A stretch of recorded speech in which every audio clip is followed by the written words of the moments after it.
vou trabalhar algumas questões importantes desse texto.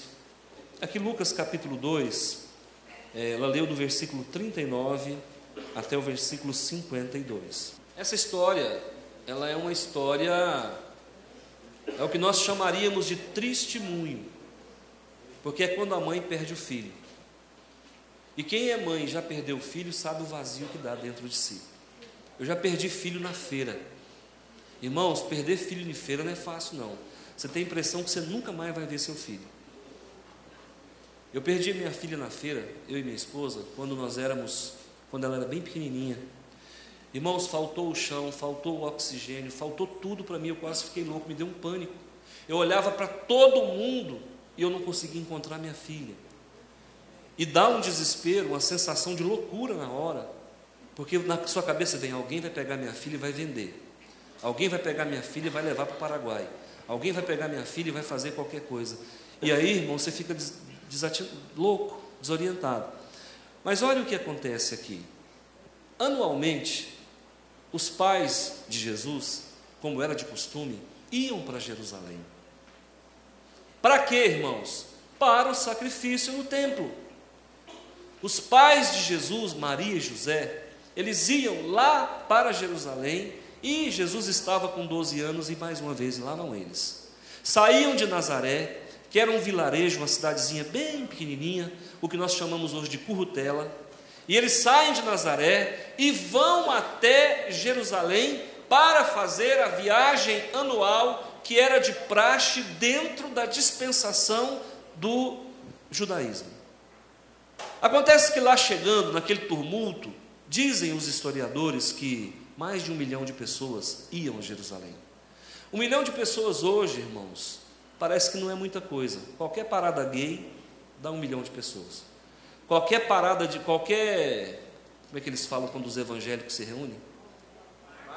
Marcha. Qualquer marcha para Jesus dá 1 milhão de pessoas. Então isso para nós hoje é corriqueiro. Mas naquele tempo era muito. Porque o mundo inteiro ia para Jerusalém para fazer o sacrifício.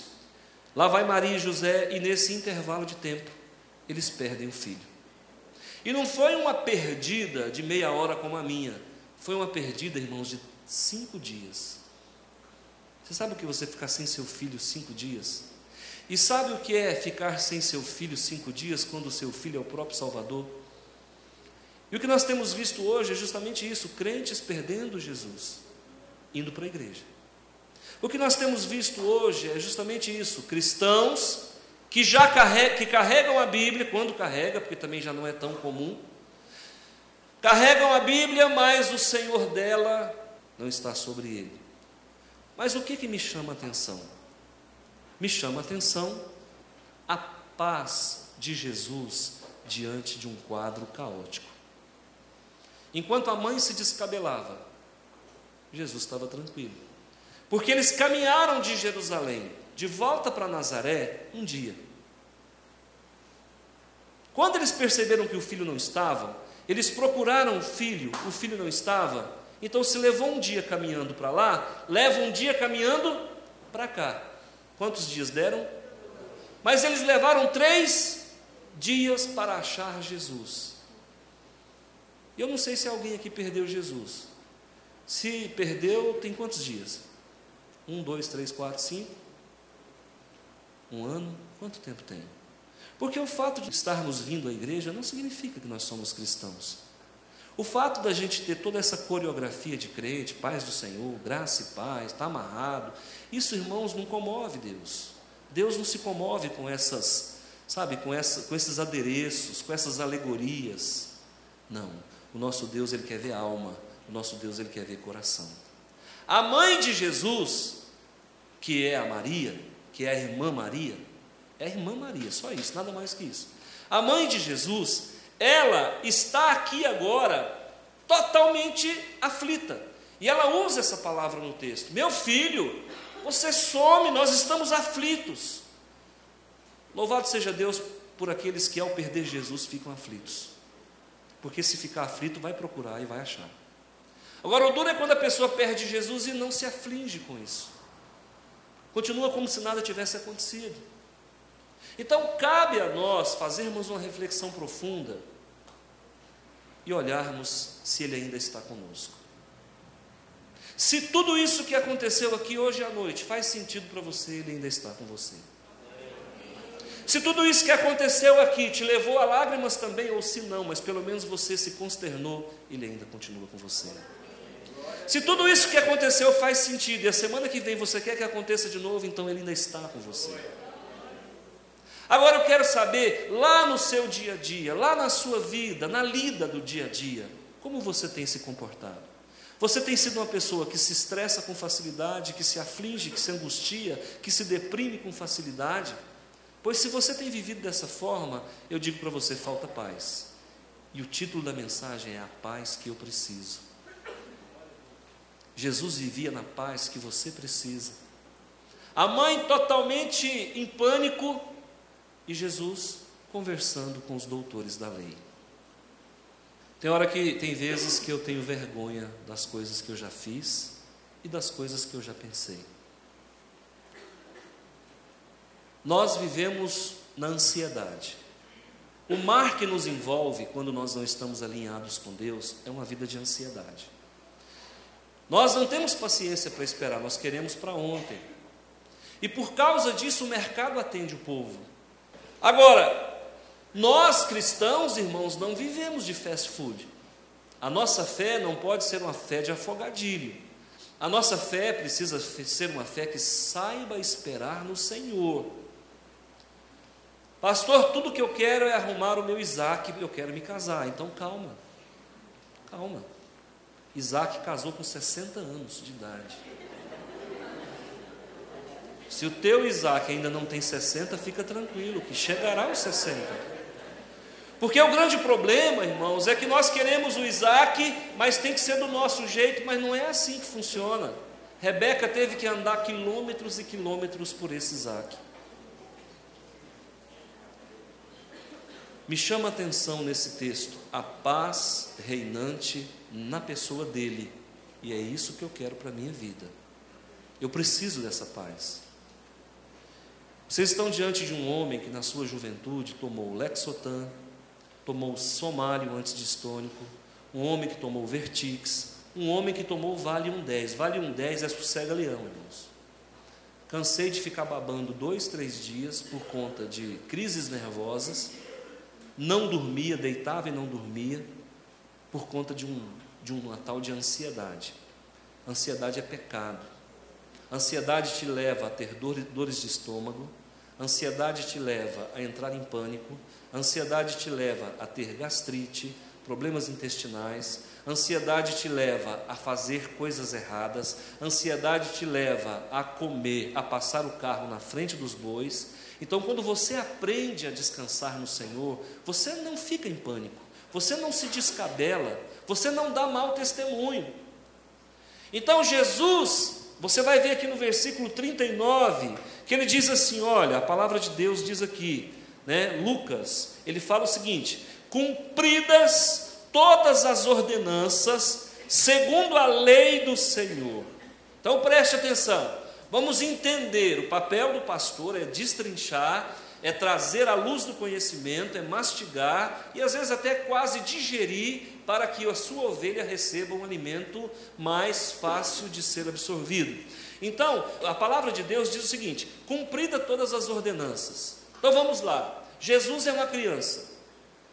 Será que aconteceu tudo como Deus queria? Claro. Jesus nasceu na plenitude dos tempos. Haveria um tempo exato para que Jesus nascesse. Ele não nasceu antes nem depois, ele nasceu exatamente na plenitude dos tempos. Segundo, ao nascer, o seu nascimento foi acompanhado por uma estrela. Ao nascer, viajores que vieram de distâncias longínquas vieram para adorar o menino. Ao nascer, a mãe teve que sair da sua terra para um recenseamento, porque tinha que se cumprir a palavra de Deus, e a palavra de Deus disse que o menino nasceria em Belém. Então a palavra de Deus diz que o menino nasceria na terra do pão, e foi exatamente isso que aconteceu. A palavra de Deus se cumprindo, as ordens do Senhor se cumprindo. Quando esse menino nasce, então, após passar aquele período difícil do nascimento, um anjo do Senhor então orienta Maria para que pegue essa criança e leve para o Egito. Então ele vai para o Egito. Depois do Egito, 2 anos depois aproximadamente, essa criança volta, vai para Nazaré, e lá em Nazaré a palavra de Deus diz assim: olha, voltaram para a Galileia, para a sua cidade de Nazaré, crescia o menino e se fortalecia, enchendo-se de sabedoria, e a graça de Deus estava sobre ele. Está tudo no controle, não tem nada passado de hora. Deus sabia exatamente o momento de agir, e agora as ordens do Senhor estavam sendo cumpridas, e agora esse menino começa a crescer, e ao mesmo tempo que ele cresce, ele se fortalece. Será que isso aqui está aqui por acaso? Não, isso serve para nós como, como uma forma de nós entendermos que assim como Jesus cresceu e se fortaleceu, nós também precisamos crescer e nos fortalecer. Então Jesus nos ensina que toda criança deve crescer e se fortalecer, e é exatamente isso que vai acontecendo na vida dele, porque Deus precisava dele aos 30 anos, totalmente crescido, totalmente fortalecido, para fazer a obra que dividiria o mundo ao meio, a história em antes e depois dele. Então esse menino vai crescendo, mas olha uma coisa que me chama a atenção no versículo 40, quando diz assim: enchendo-se de sabedoria. Quando nós crescemos e não nos enchemos de sabedoria, nós não crescemos, nós inchamos. Crescimento e inchaço são duas coisas diferentes. Deus não quer em nós um crescimento edemático, mas Deus quer em nós um crescimento em estatura. Deus quer em nós um crescimento e um fortalecimento na sabedoria do Senhor. E aí vem a explicação: pastor, o que é sabedoria? Sabedoria é o conhecimento aplicado na vida prática. Tem muitas pessoas que têm diploma disso, daquilo e daquilo outro, mas quando precisa esboçar sabedoria diante de uma situação inovadora, diante de um desafio da vida, essa pessoa é reprovada. Eu já vi médicos extremamente ignorantes. Eu já vi engenheiros que não vale o papel, o diploma que ele carrega. Tem conhecimento, mas falta sabedoria. E qual é a mola propulsora da nossa vida? O que norteia a minha vida? É a sabedoria. Eu preciso ter sabedoria, e às vezes eu falo: Senhor, o que fazer? Essa semana eu ligo para o meu pastor em Goiânia, falei: pastor, estou com uma situação, o que eu faço? Eu não sei o que fazer. Existem coisas, irmãos, que tem que haver humildade da nossa parte, dizer: pai, o que eu faço? Isso é novo para mim, eu não vivi isso ainda. Então nós, quando não temos essa sabedoria, nós temos que buscar de Deus. E esse Deus Todo-Poderoso vai dar na justa medida. E aí esse menino Jesus, então, enchendo-se de sabedoria, porque cada coisa que ele ia conhecendo, ele ia trazendo para a vida prática. E esse menino que crescia em sabedoria, se enchia de sabedoria, e a graça de Deus estava sobre ele. Quem não sabe, graça significa favor imerecido. Graça é o amor de Deus na forma expressa para o homem. Graça é Deus se relacionando conosco no dia a dia, como aconteceu aqui. Pastor, resume para mim o que aconteceu. A graça de Deus me alcançou e alcançou todos nós. E sem ela, irmãos, não tem sentido a vida. Sem ela, sem a graça de Deus, vamos fechar a Bíblia e vamos voltar para a vida comum de cada dia, porque sem o amor de Deus nós não vamos para lugar nenhum. E o amor de Deus é a razão por não sermos consumidos, porque tudo que Satanás quer é destruir conosco. Tudo que ele quer é aniquilar as nossas vidas, mas ele não pode, porque nós estamos cobertos pela graça de Deus. Pois bem, no final, no versículo 52, diz o seguinte: e crescia Jesus em sabedoria. Olha a sabedoria de novo. Estatura e graça diante de Deus e dos homens. Agora preste atenção, queridos. Pastor, qual é a fonte da paz? O senhor está falando de paz. Parece que aqui está falando de sabedoria. Não está havendo uma divergência entre o texto e o título? Não, irmãos. Sabe qual é a fonte? Qual é como é que eu diria, a reserva de onde a paz emana? É da sabedoria. Quando você sabe, quando você tem domínio, quando você tem controle, quando você sabe agir, você não se descabela. Se a mãe de Jesus soubesse o que Jesus estava fazendo, ela não teria ficado daquele jeito. Se a mãe de Jesus se lembrasse do que o anjo Gabriel falou para ela, quando ele disse: ele se chamará Jesus e será Emanuel que significa Deus conosco. Se ela se lembrasse de que ela ficou grávida por um ato sobrenatural, onde um espermatozoide não participou da fecundação, da concepção daquele óvulo. Se ela soubesse que ela ficou grávida, mesmo virgem, se ela se lembrasse disso, e se ela soubesse e se lembrasse de que ela mesmo cantou o Magnificat, quando o Magnificat diz: olha, minha alma engrandece ao Senhor, nele eu me alegro, meu Senhor, meu Salvador. O Salvador dela agora estava diante daqueles que eram doutores da lei. E ele ficou em Jerusalém porque cabia a ele permanecer na casa do Senhor. Não sabes tu, mulher, que eu devo permanecer na casa do Pai? Então preste atenção, se tem um lugar seguro para você encontrar Jesus, é aqui. Pastor, mas a Bíblia diz que Deus procura adoradores e pessoas que o adorem em espírito e verdade. Irmãos, fala a verdade.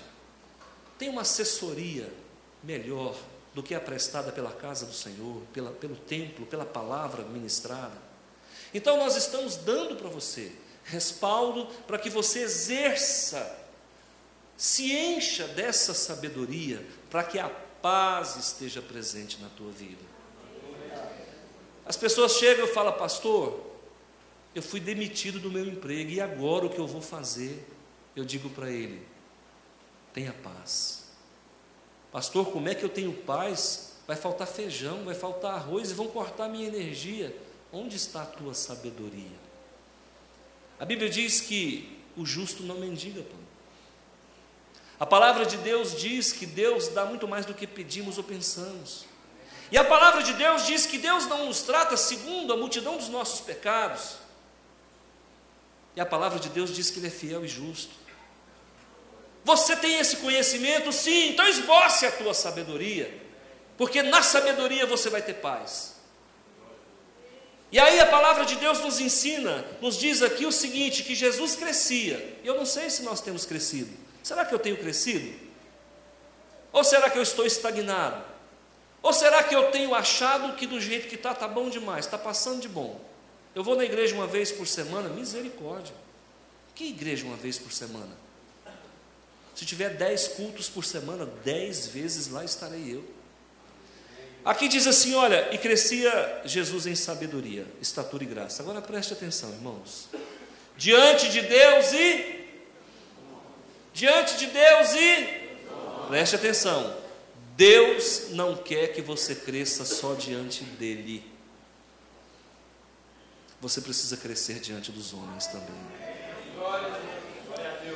Vocês sabiam que há um tempo atrás, hoje ainda existe, os monastérios, ou seja, os mosteiros, e a igreja romana imperial, e a igreja se dividia em igreja romana imperial e se dividia em igreja monástica. Então, dessa igreja monástica, muitos vultos se destacaram. Francisco de Assis se destacou, Agostinho de Hipona, Santo Agostinho se destacou. Nós vamos encontrar ali Savonarola, John Hus, nós vamos encontrar ali Martinho Lutero, que eram monges, porque esse povo tinha vida de oração. Quem tem vida de oração cresce diante de Deus. Mas Deus precisava que esses gigantes na fé, que esses vultos da história cristã saísse dos mosteiros e viesse também crescer junto aos homens. É muito bom orar, irmãos. É muito bom ir para o monte. É muito bom ver Jesus se transfigurar. É muito bom ver um sobrenatural desse, mas amanhã a vida continua. Você vai sair daqui e amanhã você vai encontrar de novo com aquele cara feio do teu patrão. E você vai passar por ele, vai dar bom dia, e ele nem vai fazer de conta que está ouvindo.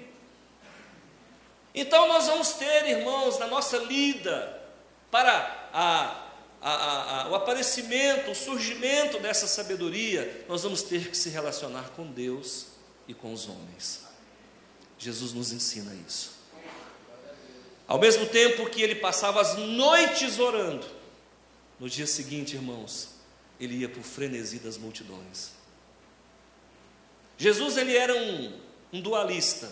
Ao mesmo tempo que ele se relacionava com o bem, ele se entregava durante o dia ao pecado, não no sentido de absorver o pecado, mas de trabalhar com o pecador.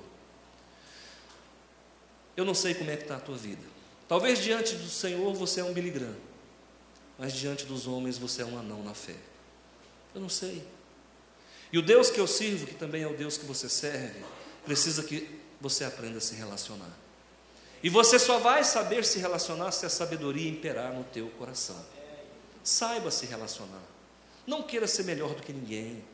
Saiba se relacionar, aprenda a ouvir. Saiba se relacionar, tenha versículos prontos para dizer na hora certa. Saiba se relacionar, ouça o sofrimento das pessoas. Olha, os sacerdotes, tanto o pastor quanto o padre, eles são treinados para ouvir. Eles sempre ouvirão você. Por quê? Porque nós temos coração de pastor. Tinha hora que Jesus descia o cajado, mas tinha hora que Jesus chorava também. Tinha hora que Jesus, irmãos, fugia da multidão. Tinha hora que ele alimentava a multidão. Então, você quer crescimento? Quero. Quer crescer diante de Deus e dos homens? Sim. Quais são as 3 áreas que vai te dar essa paz que você precisa? Primeiro, sabedoria. Adquira conhecimento e transforme isso em sabedoria. Saiba agir. Se você não tiver uma resposta, procure alguém que possa te orientar. Não tem vergonha nenhuma, irmãos, em se mostrar um aprendiz. Estatura é outro crescimento que nós temos que desenvolver. Deus quer que você tenha maturidade emocional e física. A puberdade vai passar. A pré-adolescência vai passar. Sabe? A juventude vai passar. Vai vir a vida adulta e depois a maioridade, depois a maturidade. Os dias das cãs, cabelo branco, vai vir. Haverá um momento, irmãos, em que você passará por todos os estágios da vida. Isso é maturidade, isso é crescimento em estatura. O meu Deus e o teu Deus quer que nós enfrentemos os Golias da vida. E fica tranquilo, se você matar um Golias hoje, amanhã tem outro. Porque essa terra sabe produzir Golias, irmãos. Aqui é terra de gigantes. E se você não é grande na fé, meu amigo, você vai ser atropelado, pisoteado. Jesus cresceu em sabedoria. E você tem crescido em sabedoria? Jesus cresceu em estatura. Você tem crescido em estatura? E Jesus cresceu em graça. Jesus era tocado pelo amor de Deus. Será quantas vezes Jesus chorou enquanto recebia do Senhor? Afinal de contas, o que Deus nos entregou aqui hoje? Quantas vezes nós vimos isso acontecer aqui? Eu quase não consigo pregar. Achei mesmo que não. Eu falei, se não der para pregar, tem alguém que canta, louvado seja Deus. Estava pelo menos tranquilo nesse sentido, porque se ele não tivesse aqui, aí eu estava em maus lençóis. Eu teria que chamar alguém da casa, né? Então, queridos, preste atenção, isso aqui é graça. O que Deus nos entregou hoje à noite eu não sei, mas uma coisa eu sei, o amor dele foi derramado. E quando o amor dele é derramado, algo novo sempre acontece. Amém? Será que Deus se agrada tanto do louvor, que por conta disso também Ele desceu a sua nuvem aqui hoje? Vamos pensar sobre isso. Eu quero a paz. Você quer a paz? A paz que excede todo o entendimento. A paz que nos leva. Muita gente acha que paz é antônimo de guerra. Paz não é antônimo de guerra. Não é.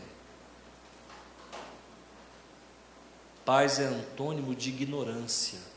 Quando há conhecimento aplicado à sabedoria, quando há sabedoria, não tem por que descabelar.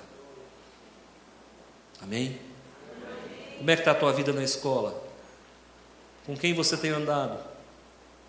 Em que lugar você senta? Quais são os assuntos que você fala? Antes de comer você ora? Antes de dormir você ora? Antes de sair de casa você ora? Eu posso entrar na sua casa, olhar na sua geladeira? Você não vai ficar constrangido? Tem só água lá ou tem mais coisa? Debaixo do colchão, o que tem? Posso olhar ou não? Quero ver, eu sou pastor ou não sou?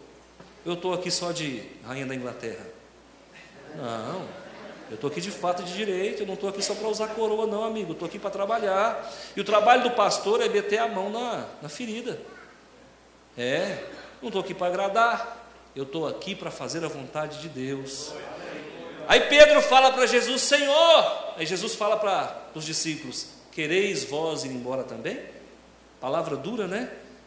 Pedro fala, Senhor, para onde iremos? Só tu tens palavras de vida eterna. Amém? Paz. Quando os judeus falam Shalom Adonai, o que eles estão falando? Paz do Senhor. O que nós entendemos? Paz do Senhor, não é isso não. Shalom Adonai significa como vai a tua paz diante do Senhor.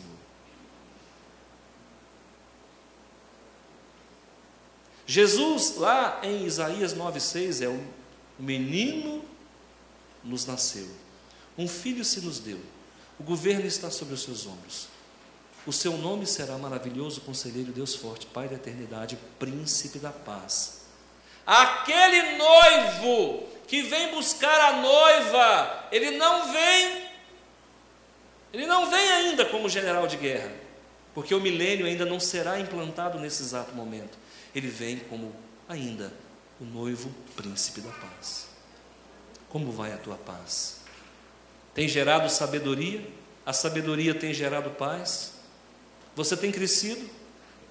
Porque depois de uma certa idade a gente cresce horizontalmente. Eu estou nessa fase, em se tratando de estatura. Mas em se tratando de espiritualidade, como é que está a tua vida com Deus?